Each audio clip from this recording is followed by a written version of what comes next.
Coming to you live from the basement of an abandoned training facility where we talk about fighting, training, and events. It's the Fight Mixer Show, where you can hear about all the local and world combat sports happenings. Get ready. It's time to gear up and square up because we're going live on the Fight Mixer Show. Perfect.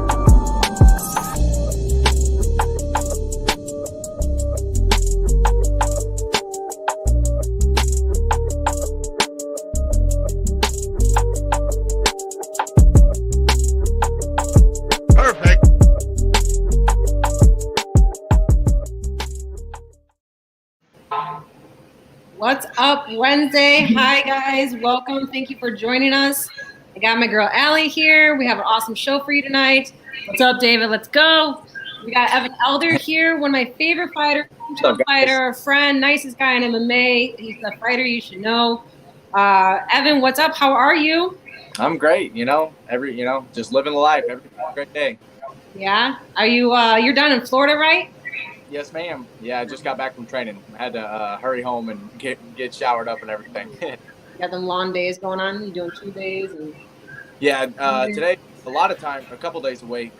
Monday, Wednesday, Friday right now are like 3 days kind of. Had wrestling practice this morning and then strength conditioning and then right into that. But it was good. As much training as I can get in, the better. Nice. Well, welcome. So Evan here is one of my favorite fighters. He's a great guy. A lot of people here call him a new breed of MMA. He's Evan, the Phenom Elder, for good reason. He has been going for a while. He's now down at Sanford, but he's originally you're from Hillsboro, Missouri, right? Yes, ma'am. So you're a good old country boy. Yep. Allie's out there in the country, kind of, but you got straight up country. Out in the sticks. I think that's where the new breed comes from, where the better fighters come from. The corn-fed ones. We don't have nothing else to do but beat each other up. Did you say the cornbread ones? No, the corn-fed ones. Like everyone in Iowa's always worked at a hog barn at some point. Boxing corn and shit. Yeah, that's so scary. I had cornfields right behind my house, but yeah, that's. No, I do. I seriously, I think a lot of that comes from man. There's a lot of hard work to do out in the freaking country, man. So I think that it's just something that kind of gets instilled in you is just waking up early in the morning, getting right to work, and working until the sun goes down. Yeah. Yeah, that's one thing. That's a off days conditioning, just wrestling styles around. Oh yeah, that's what the good old boys and the mud wrestling and then the truck pulls is for, at least for where I come from. We had rabbits and sheep run around our house parties. So, and yeah, the truck parties were always at the back of a logging farm, and we tie up our pickup trucks and we pull them as best we can, and some good stuff. Disciplined, good old country kids. Mm-hmm. Grown dirty, but well, I'm super happy to have you here, Evan. I've told Allie lots about you. I've been explaining a lot of people about you, and we're going over your stats. We're really impressive. So you are a first-round finisher so far in your pro career. You the only loss, unless I'm mistaken, I could be wrong. I hope I'm not, but the only loss you have, at least in your amateur career, was from Luis Pena. Yep. Okay, and that was literally you had that first round in those last two fights. But Luis Pena is now gone to the OC. Tell us about that one fight that you had going. That's your only loss, and that's pretty impressive to now go from your amateur career. That's your only guy. Then you have 3 first-round finishes, unless I'm not miscounting here. And your last LFA was then a win, right? Yeah, but it did. It went to decision. So that was my first time out of the first round since I went pro. Yes. So how was the one loss you've had? Honestly, it was best thing that could have ever happened to me. So I was, I was lucky enough that it was my 3rd amateur fight. So it was early in my career. I was fairly young. I had literally just turned 19 the week before, and so on my birthday, this is where everything went wrong. On my birthday, well, there was a lot more stuff, but on my birthday, I freaking pigged out because I was undisciplined and a freaking child still. Wait, was it after weigh-ins? No, it was before. Oh shit. My birthday was 6 days before weigh-ins, I think, and everybody was bringing me candy and cake and whatnot because that's what everybody knew me for. I would like love candy and soda, and I ate terrible. I don't know how I even trained back in the day. I've totally scratched all that, and my diet's completely better now, I promise. But anyways, freaking pigged out on a bunch of candy and whatnot. And then I freaked out and started trying to run it all off. And anyways, I had a freaking terrible weight cut. I cut like 13 pounds of water the day of weigh-ins and the night before and going into the day of weigh-ins, which is even worse. But that, and, I got really lucky that I ended up fighting Luis Pena, and he's, a very credible fighter and very talented. So, I actually lost to somebody that was very good. Yeah. So, honestly, in my opinion, it was probably the best thing that could have ever happened to me, because after that, I actually moved camps. I moved from Missouri out to California just to get different training, different looks, better training, because my first 5 years of training was all at the same gym. That's all I've ever known. So You're at Hans at that moment too, right? yeah, I spent the first 5 years of my career, training there, and it was a really big, where my base, my fundamentals, my foundation of my training. So spent my first 5 years there, moved out to California after that, started working with a strength and conditioning coach and nutritionist. Really just kind of opened my eyes like, hey, man, you really got to kind of step up your game. There's a lot better people out there than what you've been fighting and training with. So, I of course, nobody likes losing, but unfortunately, we learn way more from our losses, so it was probably the best thing that could have ever happened to me. Unfortunately, I haven't suffered any more losses since then. But like I said, it was actually a great thing. So, and that's where I asked you, because it's a pretty, I think, incredible accomplishment to go through your amateur career, have your one loss, and that one loss is a dude that is someone that is going to show you. Oh, I'm in slow motion, I think. That one loss gave you the adversity and you overcame it, you learned from it. And that guy, I think, looks good on you, if anything, for that one loss, that now he's moved on to the UFC. It wasn't just some Joe blow out the countryside. I mean, you lost to a very talented and upcoming still fighter in the UFC. Yeah, exactly. I'm very lucky that, it didn't end up being Luis Pena, and he's a great dude too, and I'm really happy to see him doing well. And I want to see everybody succeed, So I definitely I'm like I said, I want to see everybody succeed. So I'm happy that he's doing well, but it also does definitely kind of make it a little bit better on my part that he is so credible and is doing well, that I didn't just lose to kind of a nobody, per se. I think that's kind of a thing, being a fighter, somebody who has beat you. You kind of like want to see them succeed. Like, oh yeah, I got beat by someone who's a badass. So you also don't want to see him lose after that either.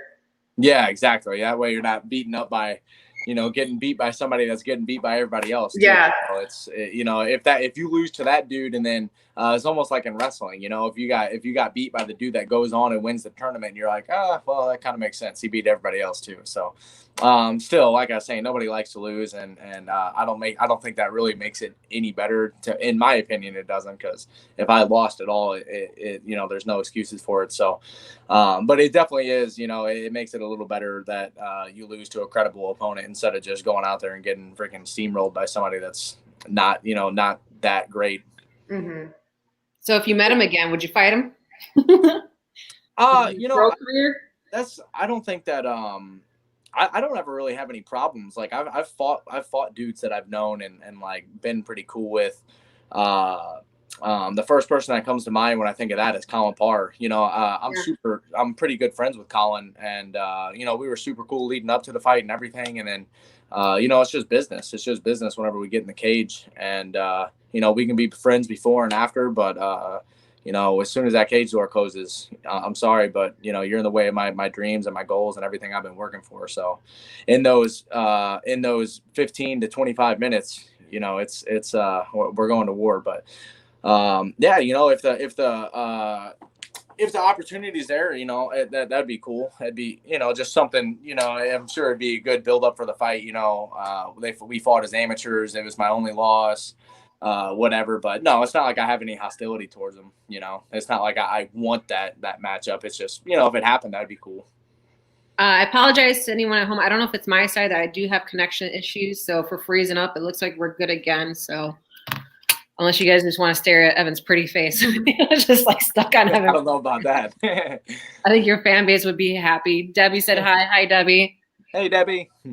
I know it's definitely a different element when you actually know your opponent going in versus if it's a stranger, and how mentally you kind of prepare yourself for it. Yeah, I mean, I don't know. It definitely, it almost kind of seems like, I feel like it almost kind of lightens the mood a little bit, potentially. But like I said, it's, I speaking for myself, and I'm sure for most fighters, but especially it's almost like, it always kind of feels like everything's kind of closing in on you once you Yeah. the fight. You just get so dialed in and in the zone that it doesn't, you really don't care who you're fighting. By the time you go walk out, you're in the back and you're warming up, and everything's starting to kind of slowly come in. And then by the time you get to freaking walking out, it seems like you're just almost tunnel vision. And by the time you're up in the cage, you're freaking right here. It's just, you're just locked in. So at that point, I don't think it really even matters who's standing across the cage from you, whether it's your best friend or somebody you don't even know. It's go time.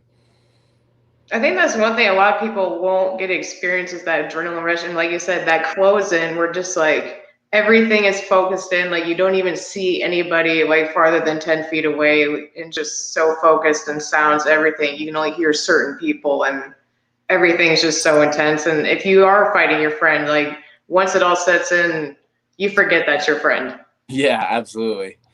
Yeah, it's crazy. It's a pretty unbelievable feeling. And I think that's where experience definitely comes into play. But, that's what I think makes a better fighter. Because in the gym, honestly, like we all learn, to a certain degree. We all learn the same techniques. We're all doing the same stuff. We're training the same things. But it's really who's able to perform the best when it comes down to really, it being go time. When it's time to compete, who's able to get in the zone, who's done their mental training and is able to stay very conscious. There's a lot of people, me being one of them, that I've had plenty of fights where I went out there and it was like my mind was just erased. I was just blank. I was just freaking reacting, instead of being super conscious, super relaxed and thinking, because that's what it is. I love now. I try to just always outthink everybody. It's like, whenever I do something, I'm trying to think about what he's thinking that I'm thinking. So it's just you hear it all the time. It's a physical chess match, so you always got to be trying to think. It's a thinking man's game, very physical thinking game. Hi, Richard. Thank you for joining us. What up, Dad? So, and speaking of like your mentality, I was actually listening to a couple of your other previous interviews. I think you have previous in the year. And you talk about that mental state that you have to go into. You are a positive person. If anyone meets you in private, you are, and even Allie was asking, like, what's his demeanor? I'm like, he's a positive person. Like, he's just easygoing. Like, it's like, I would honestly, to describe you, I would feel bad to say a swear word, because I feel like you're a pure soul. And that's so, like, I don't know if I'm being cheesy, but I promise you, anyone in St. Louis, if you met any of your fan base, you have some amazing fans. If you're go to one of the cage matches here and you see Evan fight, they go nuts for Evan. But I don't think it's just because of the way you fight. It's because of your personality, and you're just a positive person. I don't think I've ever seen you be a negative person. You don't come in a negative state. I'm sure I've seen you possibly upset at some point, but I would have not noticed it. Is there anything? What's up, Logan? Is there anything you do to stay in that state? Were you always like that, or is that something you pull out from the fighting? I think that's something I relate everything back to fighting, just because it's such a huge part of my life. But I think that, I feel like there's so many things in life that are so true across the board. You can apply so many things, just the characteristics and the, the attributes that I acquire from fighting. I can apply them to anywhere in life. So I think that, your mind is just like any other muscle. You can't expect to go and freaking start curling a bunch of weight if you haven't been, curling weight previously. You have to practice that. And then same thing with like doing a certain technique. I'm not gonna be able to go out there and just throw a beautiful, tornado kick and land it if I haven't been practicing that over and over and over again. So your mindset's kind of the same way. It's like something that you gotta practice being positive all the time. And just like anything else, though, of course we'll slip up. I've thrown 1,000 rear leg roundhouse kicks, and I'm sure that I'll still mess up. And I know I do. I still mess up for sure. I got a long way to go on them. But I still mess up and slip up and, don't do it right every single time, even though I've done it over and over and over and over and over again. It's just one of those things that you gotta, it's just a constant work in progress, but I really think that your mindset's something that people kind of look over. It's like something you expect that should kind of already be there, and it's definitely not. That's something that I think more than anything, that's the most important thing to train, whether it be just in life or for sports or anything you do. Your attitude and your mindset's absolutely everything. So, I try to. I feel like I've generally almost always, especially since I've started training before, whenever I was a lot younger, I'm sure I had some anger problems but MMA has just been such a good outlet. And, but now more than anything, my thinking process just for life and everything is just so much different. And, I really try to be a positive influence in the world, because I think there's a lot more important, although I love fighting more than anything. There's a lot more important things in life than sports and fighting, and I think we're here for a lot bigger reason. So other than being the best martial artist I can be, I think it's much more important for me to be the best person I can be. So I try to do that by leading by example and try to stay as positive as possible. And not only is your personality impressive, but I didn't talk about this, and I actually didn't tell Allie this.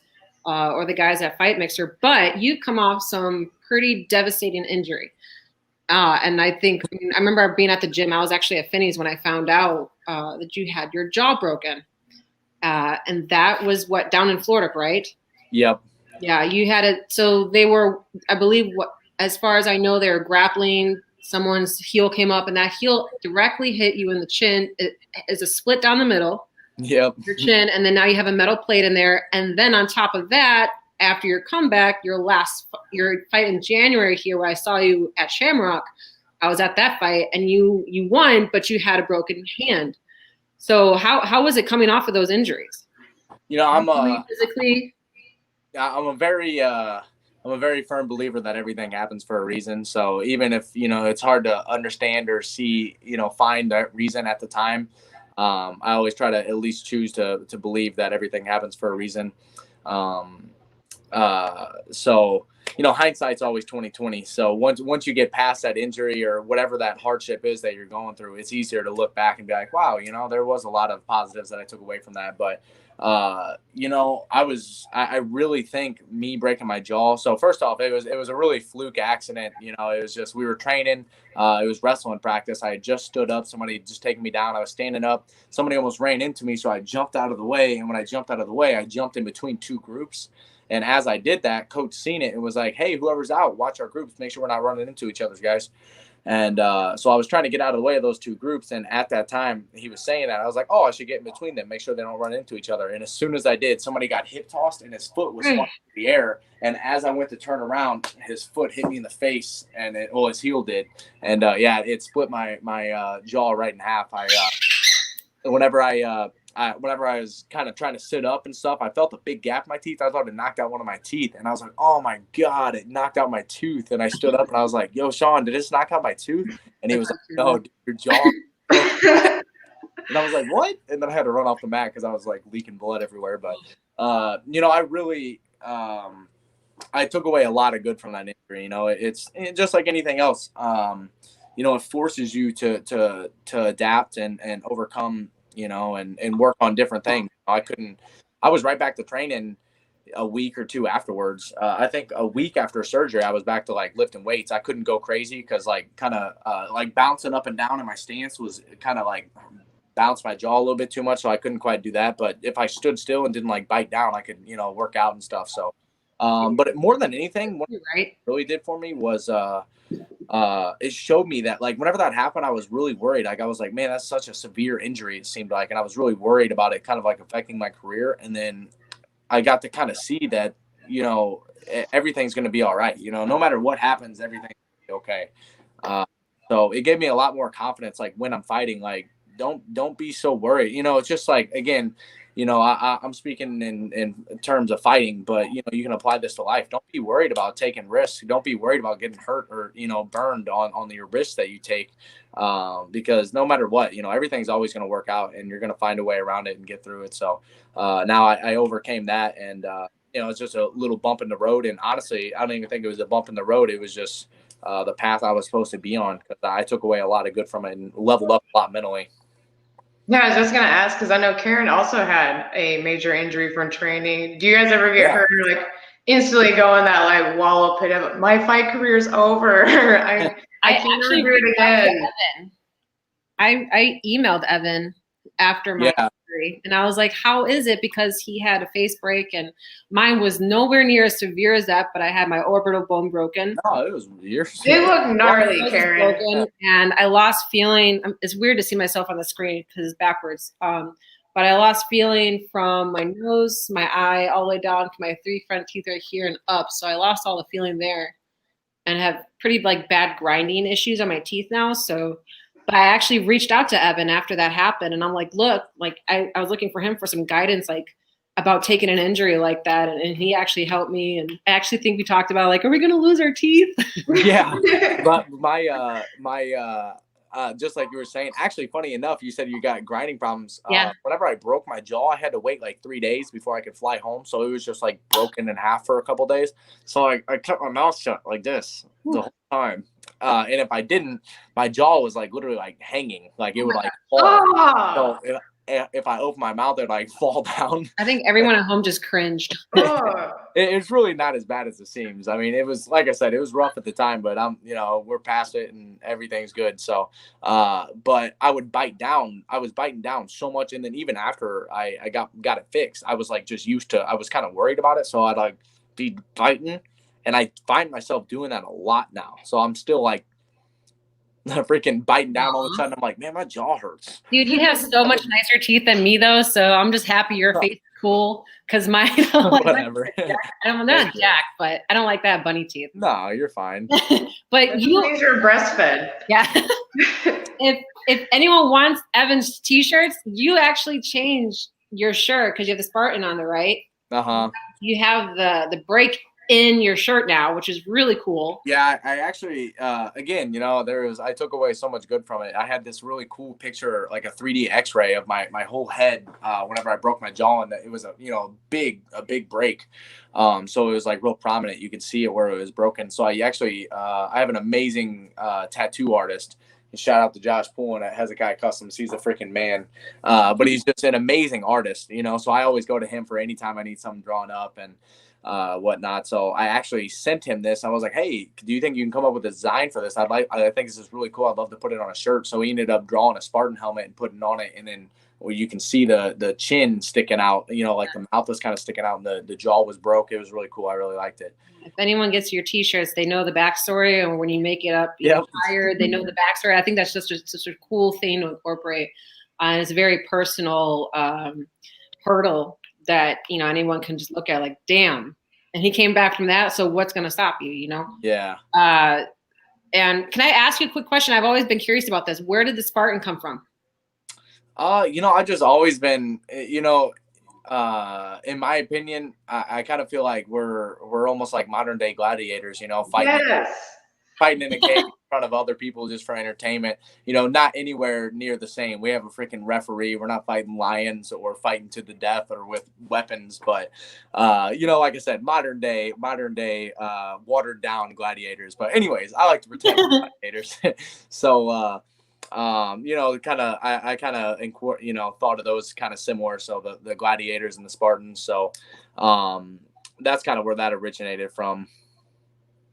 I definitely had the same thoughts on that too, that MMA fighters are a lot like gladiators. Yeah, absolutely. You know, I mean, we're freaking sometimes, I think this pandemic, with having no fans in the crowd, I've had a lot of people tell me, it's like sometimes you forget how brutal it is what we're doing. We're in there to seriously inflict as much damage as possible on the other person. And you can hear it now with all the that's really amazing. cool. It is kind of cool fighting with no fans because it's just like literally 10 seconds into my fight, it cracks me up. 10 seconds into my last fight, every single time I watched it, he hit me with such a hard body kick. Sounded like a shotgun went off, and I was like, "Oh shoot!" And it cracks me up every single time. But you can hear how loud it was, and it's just like, especially watching the UFC, the dudes at the highest level, you hear these shots, and you're just like, "Oh my god!" And then it shows too, like how tough the other dude is. It's like, dude, he just ate that like it was freaking breakfast, walked right through it. And I've had a lot of people come up to me and be like, dude, I almost didn't realize how brutal fighting was until the no fans. But hey, I'm actually I'm going to take you guys downstairs. I got to go. I forgot. I got food in the oven because I just got back. We can walk around with you. Everyone, we're going to watch where Evan is. This is like Cribs. Show us your whole house. It's nothing. The girls at home are going to be like, I can hide in that closet. I just got to get this food out of there for his. No, that is one thing. The crowd really like makes or breaks you in the fight, because sometimes like you can like throw a hit and the crowd just goes wild, like, yeah, I'm doing some damage, or like you get hit and you hear everybody screaming and then like you're kind of self-confident, like, oh shit. Yeah. And then there's no crowd. This fight definitely, I never truly realized how much I loved the crowd being there. It is cool. It is cool getting to fight with, like we were saying, like no fans, and hearing everything, all the hard shots and everything. But I definitely love the hype of the crowd and everything. Yeah, especially the walkout part. That's I think the most important to get. Oh, absolutely. I don't really hear them anyways later on. I mean, I hear the coaches, I hear the corner. So I think if anything, you can just listen to their coaching as you go on during the fight. Where's Dustin? You were the only girl I've seen that danced on a walkout. Is Scrappy there, Evan? Yeah, he's downstairs. You want to say what's up? Say hi to him. Tell him my boyfriend says hi. I'm going back down. Dustin Lampros Scrappy is in the building apparently, guys. Where's are you living together too with like Michael Chandler and them, or Vitor? No, we have another roommate, Joe Cap's the man. What's up, Scrappy? Hi, how are you? Good. How are you guys doing? Good. How are you? We're just letting you take a little bit of Evan's limelight. The girls are going too crazy. We had to calm them down. Yeah, right. Whatever. Plug out his Facebook. What's up? Plug out his Facebook so everyone can find you. Oh yeah, guys. I'm down to get you on this show too, Scrappy. So this is just a little hint, but Evan, you can be on, and then you can even interview him. Oh, see, you already got girls woohooing at you. Yeah. But I don't want to steal Evan's time. No, it's all good. I didn't either. Oscar was like, you gotta be Scrappy on there. No, Scrappy's my dude. He's the one that really helped me out and get down here. And he went down there first, right? Oh yeah, he's been down here for a while. He's been down here for a long time, and he actually moved back home to Southern Illinois for a little while. Yeah. And that's how we ended up meeting. Was he lived in Southern Illinois and I was in Hillsborough, Missouri, and we trained at Finney's. That was kind of in between us. We live like 2 hours away from each other, actually. Excuse me. But we trained at Finney's, which was in between us, and we trained together there for about a year. And he moved back down here, started going to Hard Knocks, and was like, the first day he said he walked in and was like, dude. He called me and was like, dude, you got to get down here. It's the best gym in the world, especially for you, talking about me, because all the guys that are my weight class, this is. Yeah. So not too long after that, actually, he had a fight coming up.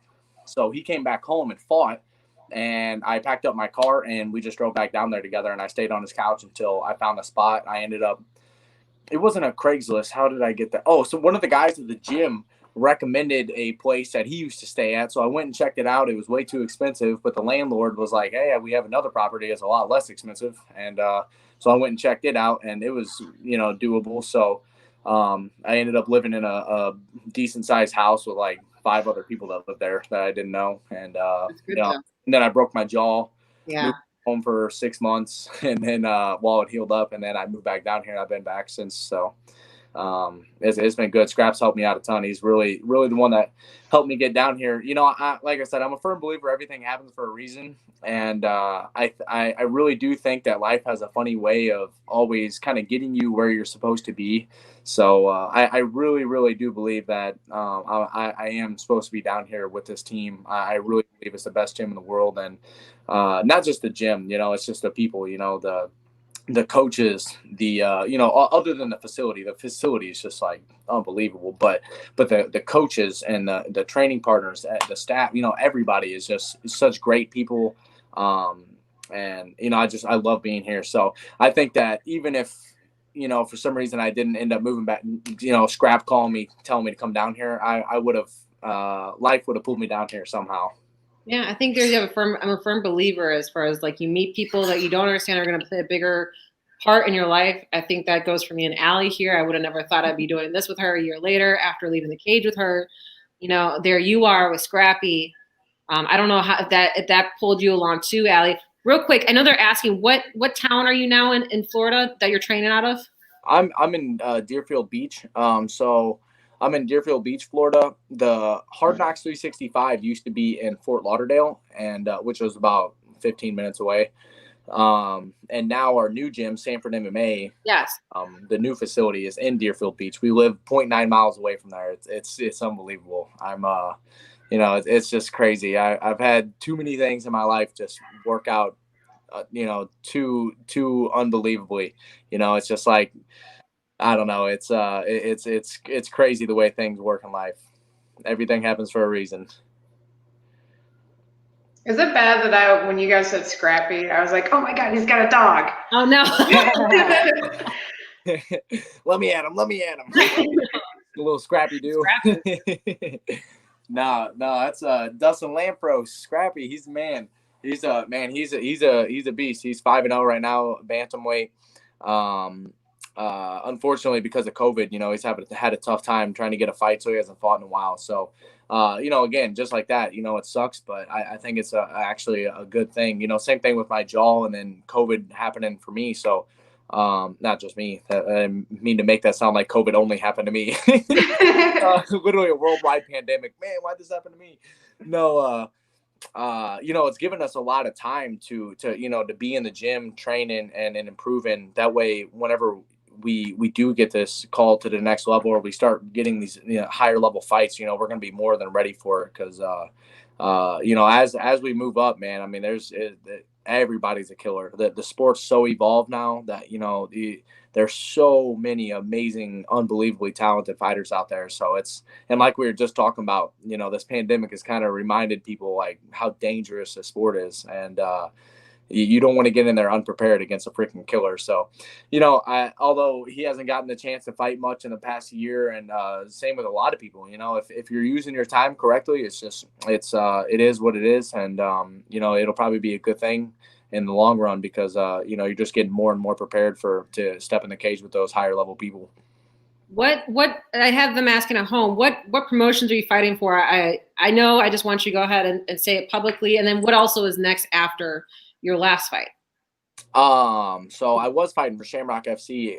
That's actually where I spent probably almost my whole entire career. Almost, besides the kickboxing and the boxing and grappling stuff I did before I was 18 and able to do MMA.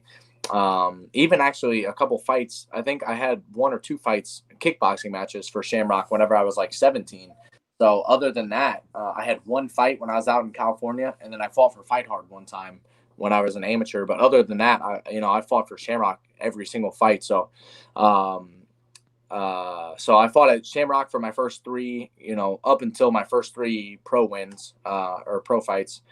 And now I just made a move to LFA. So I've been, I'm hoping to fight for LFA in the next, couple months. And nothing's set in stone yet, so we'll have to see. But that's probably what I'm going to continue to do for at least for a little while, and for the foreseeable future. My current goal right now, I think, is to be LFA champ by the time I'm 24, which is in April. So hopefully I can stay active and rack up another 3-4 wins or something, and I think that'll really give me a good shot of kind of taking that next step up into the UFC. It was like somebody asked, what's your inspiration before a fight? Man, I love those questions. Mm-hmm. Everyone's got their own little ritual that they do sometimes that helps like get them in their head game. Yeah, my inspiration. I mean, I got too many. I just not to be cliche, but just the fact that we only live once, man. I mean, I just try to do the best that I can every single day of my life. Utilize every hour of every day. But really, my true inspiration is all my family and my loved ones, my friends, my supporters. It's just like what I do is so much bigger than me. I have so many people behind me, believing in me, supporting in me, relying on me, that there's just no way I feel like I could ever fail. I was like, I have to win. I can't let everybody down. So, with that being said, these people that are behind me are so amazing that I know that even if I were to lose or, let them down, that they'll be with me always, so I know I'm not going to let them down. But I mean, that's my real inspiration, is just, along with just being the best fighter, I want to be the best fighter that I can be. So, like I was saying, the people in my life are really my greatest inspiration. Absolutely. Do you have any weird pre-fight rituals? I don't know if you ever seen me behind Shamrock. I'm usually there with some Twinkies. What? Are you really? Some chocolate cake. I don't know if it was Scrappy or if it was maybe Stella or someone saw me. We had a I don't think chocolate. Oh, no, I was back. Yeah, you had some freaking cupcakes, didn't you? Yeah. Awesome chocolate cupcakes. I was like, dang, those are good. You weren't eating those before the fight, though. Yeah, that's me. I was trying to get a sugar rush. I don't know if it's someone told me. I think it was Tyson that used to eat donuts right behind. I'm like, that's what I'm gonna do. I'm gonna eat a fight Twinkie. I mean, yeah, everybody's got their own stuff, but I remember when we were younger and we didn't know what to do to start fights, and the day of fights, half the time you're not in the zone. You do not want to fight somebody. You just want to go home and chill and just have a relaxed day. So we'd sit there and try and down 5-hour energy drinks. This will help get us pumped.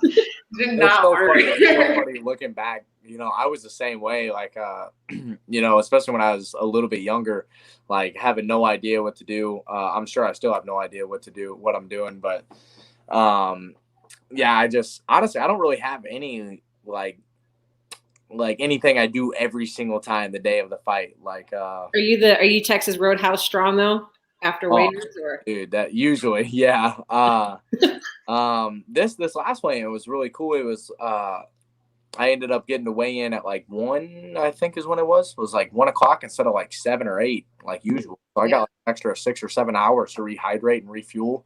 That's probably why I was looking a little thick with a couple C's in the fight. Whenever I got back in the cage, I was 177 or something like that, 176. So it was quite a bit bigger than I usually am. But that, and I actually ended up having to cut a lot more water weight than usual for this fight. A little bit of stuff going on. Your cardio was on point though. Thank you. Yeah, it didn't feel like it. Not that it didn't feel like it. I felt good. I felt better in the later rounds. Yeah. So I think due to the nerves, I didn't think that fighting for a different organization would kind of give me some nerves. But I didn't realize how comfortable I was with Shamrock. Like I said, I fought my whole entire career there, and I had just been so used to the process that, just kind of doing something different was kind of maybe a little nerve wracking. But that and really the weight cut, I think, was a big factor in it. But it felt like my legs were just asleep. I couldn't get my freaking legs to wake up. Even warming up back in the back, I was like, oh man, I don't know what's going on with my legs. But I knew what was going on because I'd been there before. I'd had terrible weight cuts and been nervous. So that's exactly what it felt like. You felt like you were standing in cement. But I mean, it just doesn't even matter. I know that even at my worst, it doesn't matter how I feel, it's time to go out there and perform. So the first round was a little bit rough. I think that was the worst round of the fight. But after that, I felt like my legs woke up. I felt a lot better. And, I'm really just excited to get back in there and fight again, because I know that, like I said, there was a couple things leading up into the fight, the preparation that was a little bit different, a little bit off than compared to usual. I had the great opportunity to go to Connecticut with Michael Chandler and corner him in his fight for Benson Henderson, which was freaking awesome. And definitely don't regret it at all. It was an awesome experience, but I did not get to train the way I had anticipated. It was 3 weeks out from my fight, so I was kind of hoping and thinking that I was going to be able to train really hard. And I did get some good training in for sure while I was there, but it was, it's not the same as being at the gym, but for a whole week is a fair amount of time outside, to be away from the gym at a very training camp. And then, so we got back, and I had about a week and a half before I was leaving to go to South Dakota for my fight for LFA. And my weight was pretty high from not getting to train as heavily as I anticipated, and the dieting situation was a little harder, and being in a hotel room, and but no excuses. Again, hindsight's always 20/20. So I ended up having to cut about 12 pounds of water weight, when usually I like to diet for a long time out and get super lean. That way I don't have to cut much water weight, try not to be too hard on my body, and I usually feel pretty good in the fight. I usually only end up cutting about 5 or 6 pounds of water. But, like I was saying, looking back, I think that all this, small amount of adversity, just stuff not going the way that I expected it to, again, it just, it makes me a better fighter, a better person, just, getting used to overcoming adversity. Because, I mean, that's the only thing for certain in life is uncertainty, so you got to get used to that, and things not going as you plan. So I think it's only uphill from here, and I'm really excited to get back in the cage and redo it all, because I know I can do it so much better. Yeah. Someone was asking about Mike Rodriguez. Did you see the Mike Rodriguez fight where the ref miscalled? Did you think he miscalled that low kick, or I don't know if you saw that one? Oh, in UFC? Yeah.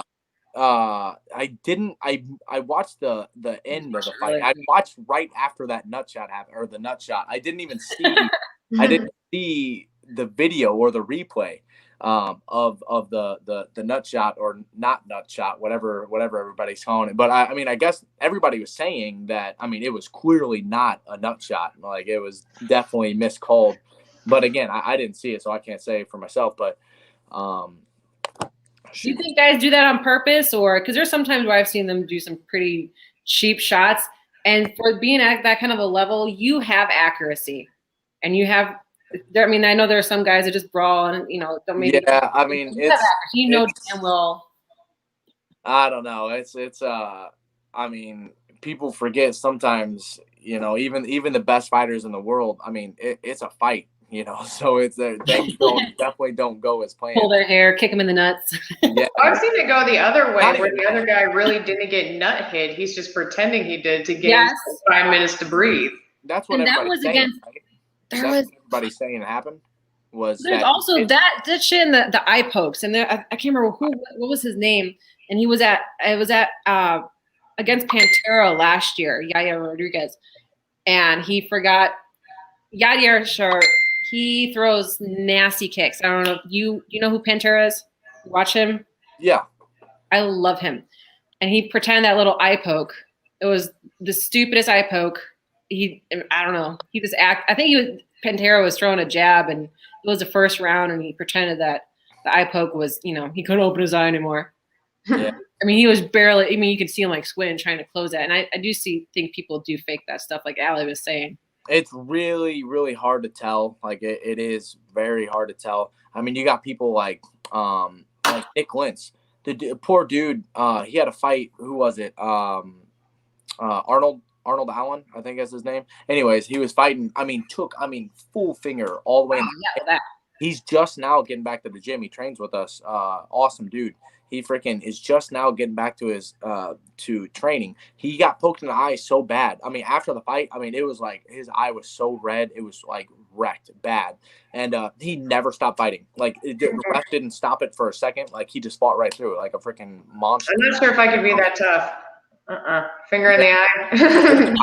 Eye pokes are really, really, really rough. But sometimes it's also hard to distinguish too. Like, sometimes like you get punched in the eye. Getting punched in the eyeball sucks. Like actually getting punched, and that's not illegal, but it feels like you got poked in the eye. So sometimes people will argue that, because I've had it happen, like even like in big gloves. Obviously, nobody poked you in the eye with big gloves because you got no fingers sticking out, but you get punched in the eyeball, and you're like, oh my God, I can't see.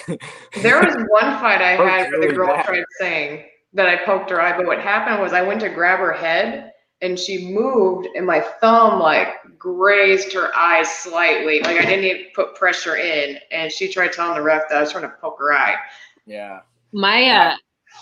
I think my one and only MMA fight, Ariane Zekti actually was in my corner for this one, and I remember I don't know how I lost it, but she punched. I actually, which is really bad to tell people this, but I fought with my contacts, and I lost my contact in my short little fight.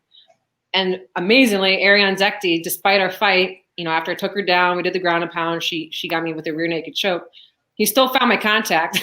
Nuh-uh. In the cage. Yeah, I don't know how he found it. Ariane was like Ariane's the man. He must found have contact got or a keen eye. I put it right back in. It was nasty. I probably got pink eye afterwards, you'd think. Probably. Yeah, I bet that cage was not super sanitary.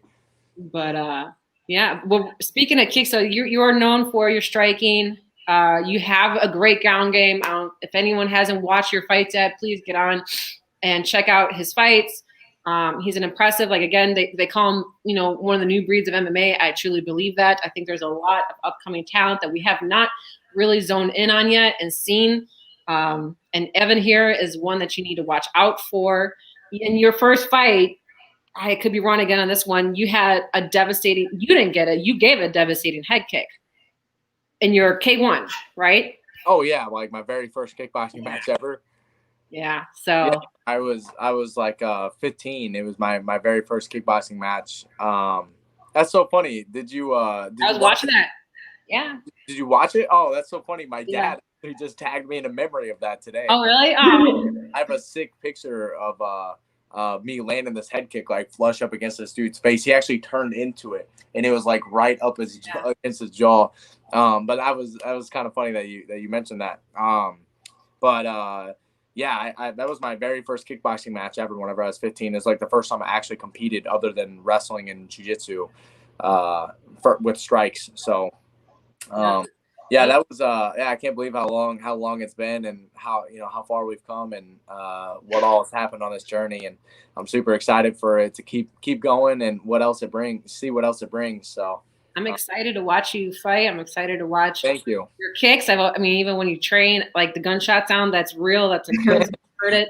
I think it's extremely impressive. So yeah, I think we're really excited to see where you go, and I'm super happy to have you and honored on the show. Oh, thank you so much for having me. Yeah, that's one thing when I was asking Karen about you is that I looked you up a little bit, but I knew I didn't have to stalk you too hard as Karen actually knew you. But it's like, wow, this guy's really impressive, and like he's gonna be on a bunch of people are gonna know who he is pretty soon. Thank you. And your fans. I think your fans are, they're right behind you all the way, and that's not an understatement in any way. Speaking of fans, is there anything you want to give a shout out? Anyone, any person, everyone that you want to give a shout out to? Go for it. Want to hear it? I always say this, but anytime anybody always tells me that, I always ask them if you got another hour because I got so many people, too many people to thank and give props to, but really I just want to say, if anybody's watching this, just thank you to everybody because I seriously I just have so many unbelievably amazing people in my life. So thank you to all my friends, my family, my supporters, my sponsors, my teammates, anybody and everybody that's part of my life, man. Because you guys are really the driving force behind me and the reason I do everything I do. And I can't wait to make you guys proud or try to continue to make you guys proud. And I really can't wait to have a lot more to give back. Everybody's always taken care of me and supported me, believed in me, and I'm really, really excited to further my career so I can have a lot more to give back to everybody. Nice. Well, thank you, Evan. It has been an honor. I'm super excited to watch where you go. It's exciting to watch where you come from. Everyone, please go give him some love on Facebook. If he's not already maxed out with all the people that love him in the first place. On Instagram, give him a follow. You know, check out his fights. Give those YouTube views up. Watch them fights. They're really exciting. And watch out for Evan. He is a fighter you should know. I've been telling people that. And it's not an understatement. Again, this is someone that you need to watch out for. So thank you, Evan. Thank you guys so much for having me on. I had a really good time. Hopefully we can get back on here again sometime soon. We would love to have you back on. Like I said, maybe you and Destin get on. Yeah, absolutely. Yeah, get a hold of Scrappy. He's the man. He's really good. He's good at this stuff. Not a dog. No, not Scrappy Doo. Not Scrappy Doo from Scooby Doo. That's Scrappy Lampros. Poor Scrappy. But, well, thank you guys so much. I really appreciate it. I hope you guys have a great night. Nice. Yeah, I appreciate having you on. Enjoy your dinner now. I'll see you guys back soon. Thank you, Evan. Bye. Nice guys. Thank you, Debbie. That's one thing, like, I might be a little bit biased for the MMA sport, but I feel like MMA has like the most in-depth, great people as athletes in it. Oh yeah. And just even just the stories, or they don't even have to have an amazing story. They can just have that, you know, like I said, that amazing mental state. Evan's an example of that, where it's hard for us to go, I think, through day-to-day challenges, and I think being in a fight community, that just makes you more mentally tough, and it's helped me a lot. That's one of the reasons why I joined it, and it's actually, I've been more relaxed than anything, and I think that's something to really take away, you know, not just talking about their fighting, but like, you know, they have a mental state that I think most of us would admire and would like to have. And the level of empathy that a lot of them have is just insane, for the fact that it's just a very physical sport where you inflict a lot of pain on people. Yeah. And the irony of it. Mm-hmm. To be a happy, positive person. I recommend to anyone that has never stepped in the cage or put on a pair of gloves to try it at least once. I think it tells you a lot about your person. Even if not stepping in that cage, just go to a class. Yeah. Learn what you can physically do when you actually learn these things, technique, and set your mind to it and get conditioned for it. Yeah. And to build confidence in yourself, that I think maybe relaxes your mind a little bit more, instead of constantly like judging yourself. And you, like you said, just even step on in the gym and just put some gloves on and just hit the bag.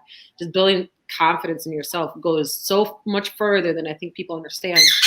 That's my parrot. I'm sorry. I have a parrot at home. I was wondering, like, does she have like a really weird like phone tune? That's my parrot. He's 18. I've had him since I was a little teenager. He goes everywhere I go. But just that experience of, becoming more confident. I wish everyone would just stop being scared and just do it.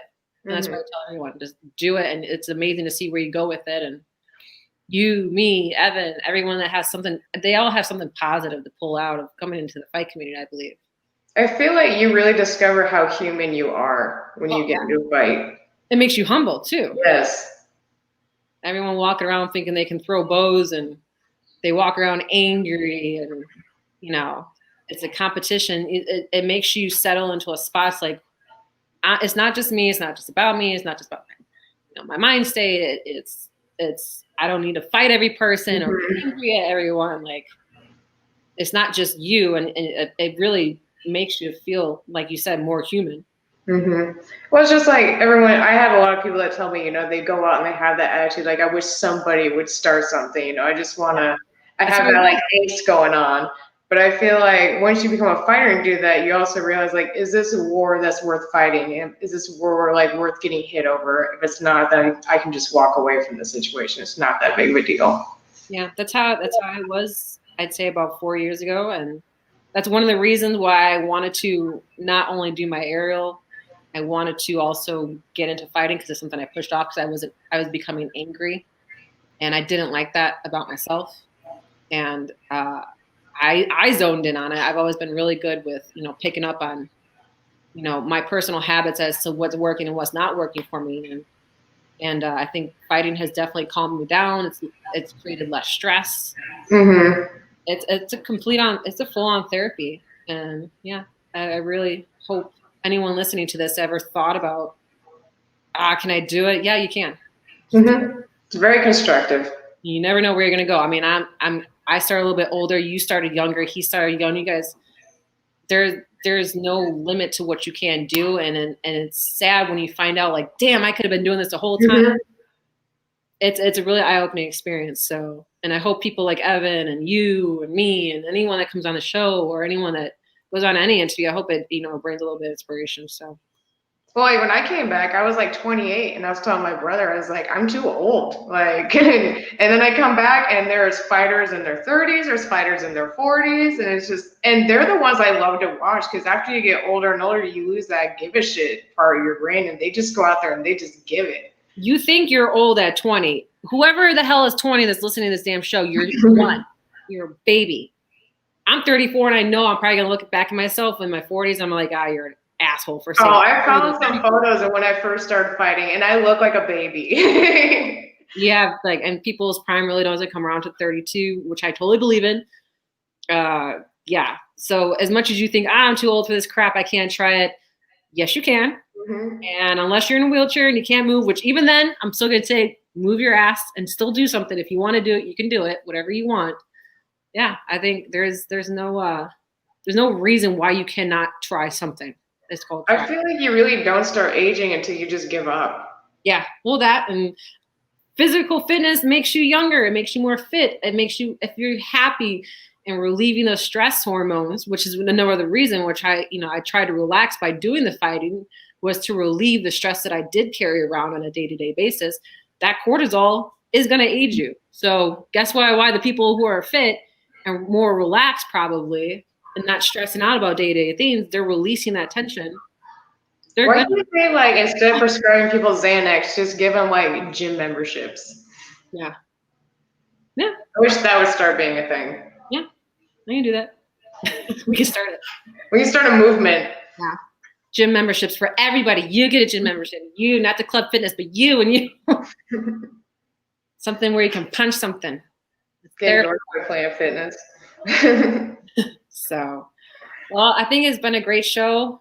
I love that you're on. We didn't have any, I had technical. The whole time.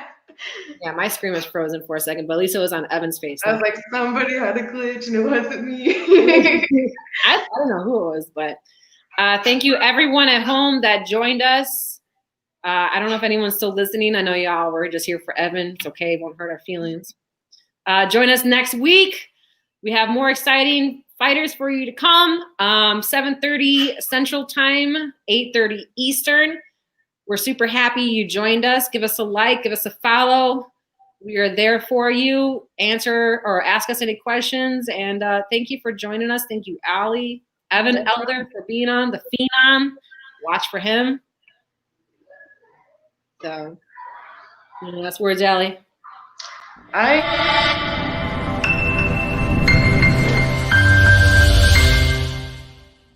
Perfect.